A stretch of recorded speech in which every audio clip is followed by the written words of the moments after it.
Hey everybody, this is Mr. Few, and we're going to continue today about learning about World War II and exactly what happened at the start of the war. Now, we found out that the Axis, the bad guys, right? Japan, Italy, and Germany had started to rule kind of Europe and the world, if you want. So Italy's gone into Ethiopia and taken that over prior to World War II, and now they're attacking northern Africa. We've got Germany that's rumbling right through Europe, right? They have control of almost everything in Europe. They beat France, that we learned about on the last day, where they beat them really quickly. They had the miracle of Dunkirk and saved 300,000 troops. But overall, Hitler is just having his way in Europe. They've controlled everything except England. England is the last holdout. When we learned that Hitler attacked them with the London Blitz, 57 straight nights of bombing in London. They'd fly over at night, bomb all the buildings if they could. And the people in London went underground. They started sleeping in the subways. They blacked out their windows. They made sure the lights were off so those German bombers didn't have any targets. But London was a mess, and England was a mess. They're teetering on surrender, but their Prime Minister, Winston Churchill, says, no, we will never surrender. We'll fight everywhere we can possibly fight, and we're going to wait until that new world, aka the United States, decides to join and rescue us. So things are really, really bad in Europe for the good guys. The bad guys have taken over, and so things are rolling in the wrong direction, if you will. And the United States is sitting this one out at this point. But big mistakes coming for Hitler and Germany, right? They're getting this big swelled head because they're just rumbling through everybody. They think they're invincible. They're crushing the competition. They're taking over countries by storm. Other countries are joining them, like Bulgaria and Hungary are wanting to join their side. And they have to make a mistake because we know they don't win, right? So Germany is dominating at this point. They own most of Europe, minus England and Winston Churchill. But England's getting crushed. They won't quit. But, I mean, seriously, how long can they last with this German war machine and blitzkrieg coming at them all the time? So Germany has this pact with the Soviet Union. Soviet Union was Russia, and Russia expanded. So they're called the Soviet Union now.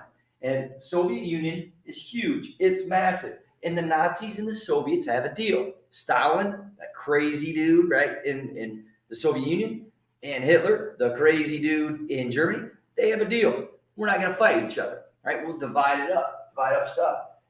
Hitler wants the Soviet Union known. He hates communism. He does not like it. He does not like Stalin. He likes the idea that the Soviet Union has all this land and resources, right? They've got woods and they've got coal and they've got oil stuff. They've got everything there that you could possibly want, and it's massive. Biggest country in the world, right? Russia. So he thinks, hey, if we get the Soviet Union, ain't nobody can stop us, right? We've got all this stuff. We'll be unstoppable. We'll have all the living space that we need for people. We will take over the world at that point. So he goes against the Nazi-Soviet pact. Hitler goes against the Nazi-Soviet pact. Stupid. Dumb on his part, right? He picks a fight when he's not quite finished with the fight he's been having right now, right? He's still got England. He's got his foot on their neck. He's just not snapping it. And so he's attacking somebody without finishing the other job first. And that's a huge mistake on his part, right? If he just holds off a little while, he can focus all his attention on the Soviet Union, if that's what he wants to do. But he does not do this. And we find out historically that this is a really, really bad move. But Stalin himself, he's a train wreck, right?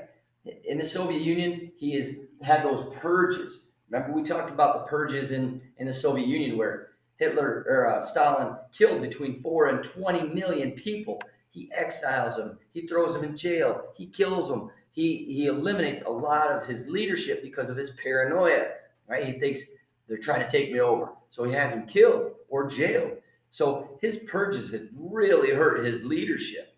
His generals and things, he had thrown in jail or killed. So that's a really bad thing when you don't have leadership in a war. Right off the gate, Russia loses 2.5 million men. 2.5 million men gone because Germany attacks them. with that blitzkrieg, and they push into Russia. Right? Russia, they're not stupid. Right? Soviet Union, they're not stupid. Well, they're kind of stupid, but they used a scorched earth tactic, like they used against that guy Napoleon. Right? We learned about him too. He attacked Russia and pushed forward, and the Russians burned everything as they retreated. Right? It's called the scorched earth tactic. So they would retreat, but as they were retreating, they were burning all the crops and destroying all the buildings along the way. So as the Germans advanced, they didn't have shelter and they didn't have food. And that was a bad thing in cold Russia, right? Because when the winters come, we know that it starved and froze thousands of French soldiers when Napoleon attacked. And now it freezes to death a bunch of German soldiers when Germany pushes forward and they get farther away from their supply lines. So winter comes and does a bad thing to the German soldiers, but they're still kicking the crap out of Russia. They're still kicking the crap out of the Soviet Union. They're just cold as they're doing it. In 1941, they have the Battle of Leningrad. Leningrad is a city, right? It's a huge city. And what the Germans do is they circle it. They encircle the city. It's called a siege, right? They lay siege to the city, and they basically don't allow anything in and don't allow anything out. So what's in the city is going to be in the city, nothing else. And so they start starving the people to death and waiting for them to surrender or quit. People starve to death. They were given a ration, remember that's limiting, 2 pieces of bread a day. So that's all you got to eat. So don't complain when you're getting a lot of food. When these guys had 2 pieces of bread per day, they were so desperate for food that they would boil their briefcases. What? They boiled their briefcases and called it jelly meat, right? Ooh, not good. There was supposed to be potato flour in their wallpaper, so they'd strip the wallpaper and ate that. Pretty gross. They also ate anything that walked, crawled, as far as pets and whatever else, rats and mice, and anything they could find, they ate because they were starving to death. I wouldn't want to be in a zoo at this point. So this caused 1 million people to die. The siege of Leningrad, 1 million people die. That's a bad thing. The Soviet Union is reeling now too.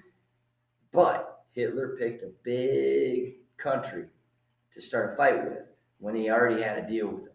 He goes against this deal. I believe it's probably the biggest mistake he made in World War II. You don't need to pick a fight with a bully when you're winning a fight right now.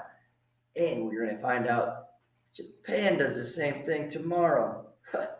Why you want to fight the United States of America? Crazy. Anyway, we'll get into that tomorrow. I'll talk to you soon.